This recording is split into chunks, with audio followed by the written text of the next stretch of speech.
Hello ma'am sir, ganito po yung gagawin natin 'pag kukuha tayo ng mga reports na ipapasa natin sa, BIR 'no.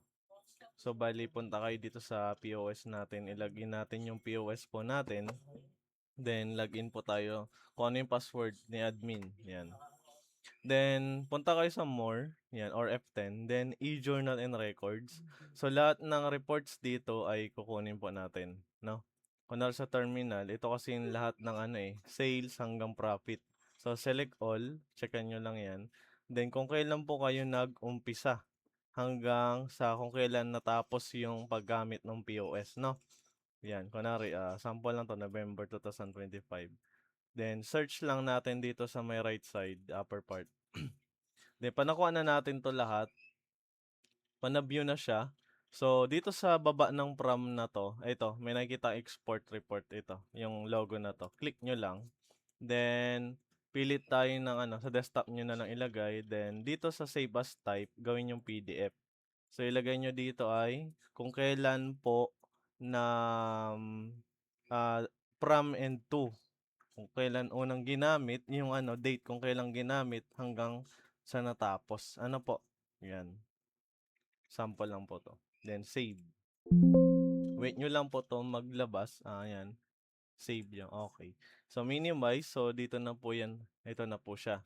'Pag inopen natin, andito lahat 'yan, 'yan, yung mga reports 'no. So kailangan natin 'yan ipasa sa kanila or, pagbabasehan po kasi ito, 'yan. Then punta tayo sa POS ulit, then transaction, gano'n din po gagawin natin. So yung from, kung kailan po, ginamit umpisa, ayan. I-ano lang natin, select lang po sample, then kung kailan natapos. Then may nakikita kayo dito export or generate. Generate report, click nyo po yan. Then the desktop, then lagay nyo po ay pangalan, transaction, then yung date kung kailan ginamit, then yung huling ginamit. Ano po? Yan, save. Pag nakasave na yon, okay na po yon. Then stop report, siguro hindi naman na to kailangan. Ito X-reading. Mga Z-reading po 'yan, Z-reading. Mga Z-reading report, kung nagsi-Z-reading tayo, ilagay po natin 'yan, kung kailan naumpisahan, ayan. Dito naman mag-aano po 'yan, mag tawag dito, kumbaga'y lalabas. So save report na lang ulit natin, click natin 'to, then PDF 'no, 'yan. Then, yung huling say reading, i-view nyo po at i-reprint po natin yun. So, yun yung kailangan ng BIR. Kasi dito, yung accumulated grand total, dito sila magbabase kung tali ba sa mga nakuha nating report. Ano po? So, kailangan nito is merong copy na manggagaling dun sa receipt printer. Ano po? I-reprint nyo lang po yan. Then, special discount, kailangan rin po to. Pwede natin select all. Yan.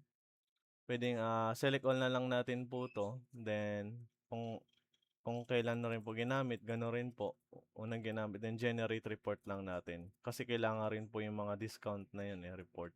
Regular discount, kung may mga, discount ay hindi na 'to kasama pala, sorry. Yung mga ano lang po, ito lang, yung special discount kasi nakapaloob diyan yung, senior citizen, then PWD. Then yung mga voids 'yan, importante po 'to. Ito, isa-isahin po natin yung cancel transaction, yung mga voids, ayan. Cancel transaction yung una, so i-adjust natin ulit, then generate nyo po. Then, gano'n lang po, ayan, filter nyo lang. Then, kung kailan ginamit, yan. Refund, yan. So, lahat po yung kailangan. So, yun lang naman po ma'am sir, ang mga kailangan natin ipasa sa kanila. Kasi meron doon na paper na ibibigay sa inyo, mga requirements. So, dito nyo lang makukuha po lahat yun sa e-journal, no? Dito nyo lang mahanap yung requirements na needed po nila, no? Yun lang naman po ma'am sir. Hopefully nakatulong 'tong video na 'to. Thank you so much po.